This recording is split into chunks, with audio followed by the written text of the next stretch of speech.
দর্শক, এই মুহূর্তে সচিবালয়ের সাংবাদিকদের সাথে কথা বলছেন আইন উপদেষ্টা। আমরা সরাসরি সেখানে চলে যাচ্ছি। 3 সপ্তাহ টাইম ডিফেন্স টিমকে দিতে হয়। তো আমরা আশা করছি এই 3 সপ্তাহ টাইম অতিবাহিত হলে আনুষ্ঠানিকভাবে সাক্ষ্য গ্রহণ যে প্রক্রিয়া, যেটা আপনারা খুব ঘন ঘন দেখবেন, এই সাক্ষ্য গ্রহণ প্রক্রিয়াটা শুরু হবে ঈদের পরপর এপ্রিল মাস থেকে। আপনার মাঝখানে কথা বলতে থাকেন তো আমি খেয়ে হারিয়ে ফেলি, আবার বলি কারণ মিসকোট করেন না। একটা হচ্ছে 300টির উপর অভিযোগ দায়ের করা হয়েছে। আমাদের এখানে প্রসিকিউশন অফিস যাচাই বাছাই করে 16টি মামলা দায়ের করেছে। 4টি মামলার তদন্ত কাজ এ মাসে সম্পন্ন হচ্ছে। এরপর চার্জশিট গঠন করার মাধ্যমে আনুষ্ঠানিকভাবে বিচার কাজ শুরু হবে। আনুষ্ঠানিকভাবে বিচার কাজ শুরু হওয়ার সময় প্রথমে 3 সপ্তাহ সময় ডিফেন্স লয়ারদের দিতে হয় ওনাদের প্রিপেয়ার্ড হওয়ার জন্য। এরপর আনুষ্ঠানিকভাবে সাক্ষ্য গ্রহণ প্রক্রিয়া, একদম সাক্ষ্য গ্রহণ প্রক্রিয়া শুরু হবে ঈদের পরপর এপ্রিল মাস থেকে। এই আদালতে অব্যাহতভাবে শুনানি হয় বলে এসব মামলার রায় পরবর্তী 4 থেকে 6 মাসের মধ্যে এপ্রিল থেকে শুরু করে পরবর্তী 4 থেকে 6 মাসের মধ্যে প্রদান করা যাবে বলে আমরা আশা করি। অর্থাৎ এই হিসাবে অক্টোবরের মধ্যে আমরা 3-4টা মামলার রায় পেতে যাচ্ছি বলে আশা করি।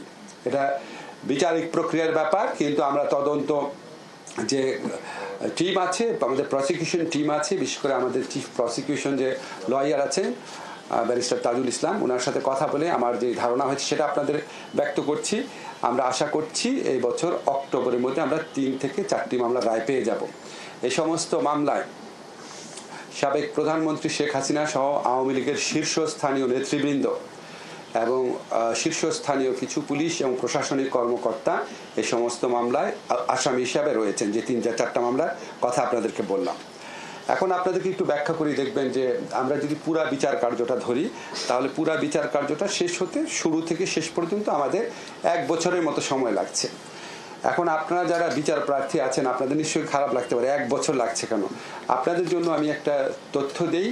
এই আন্তর্জাতিক অপরাধ আদালতে শেখ হাসিনার আমলে যখন জামাতে ইসলামের কিছু লিডারের এবং বিএনপির একজন লিডারের বিচার হয়, সেই বিচার কার্যগুলো সম্পন্ন হতে গড়ে অন অ্যাভারেজ কমপক্ষে 2.5 বছর লেগেছিল, কমপক্ষে 2.5 বছর। সেখানে আমাদের এই আদালতে তার অর্ধেকেরও কম সময় লাগছে। কেন লাগছে? কারণ আমাদের প্রসিকিউশন টিম, তদন্তকারী টিম, তারা প্রচণ্ড নিষ্ঠার সাথে দিনে রাতে কাজ করছেন। তারা আমরা প্রায় রেগুলারলি খবর রাখছি। এছাড়াও আপনাদের আরেকটা কারণ একটু তাড়াতাড়ি হবে, কারণ ওই যে বিচার কার্যগুলো অনুষ্ঠিত হয়েছিল ওগুলো অনেক আগের ঘটনাবলীর প্রেক্ষিতে বিচার কাজ হয়েছিল। আর এই আদালতে যে বিচার কাজ হচ্ছে এটার সাক্ষ্য প্রমাণ এত বেশি আছে, যে কারণে আমরা আশা করছি 1 বছরের মধ্যেই প্রথম কয়েকটা রায় আমরা পাবো। আপনারা 2-1 দিনের মধ্যে আমাদের জাতিসংঘের যে তদন্ত টিম আছে ওনাদের রিপোর্টটা পাবেন। আমি এই রিপোর্ট ব্যাপারে এখনো আনুষ্ঠানিকভাবে কোনো কিছু বলবো না, শুধু একটা জিনিস মনে রাখি, সেখানে এই রিপোর্টটা আমাদের এই তদন্ত কাজটাকে, আমাদের এই বিচার কাজটাকে, এটাকে সবার কাছে গ্রহণযোগ্য এবং সবার কাছে গ্রহণযোগ্য পাশাপাশি স্বচ্ছ এবং সহজতর করার ক্ষেত্রে অনেক অবদান রাখবে। আপনারা নিজেরা নিজের বিদেশি যে টিম আছে তাদের যে বিবরণ আছে সেটা আপনারা পড়বেন। এই ব্যাপারে আমাদের আনুষ্ঠানিক প্রতিক্রিয়া পরে জানাবো।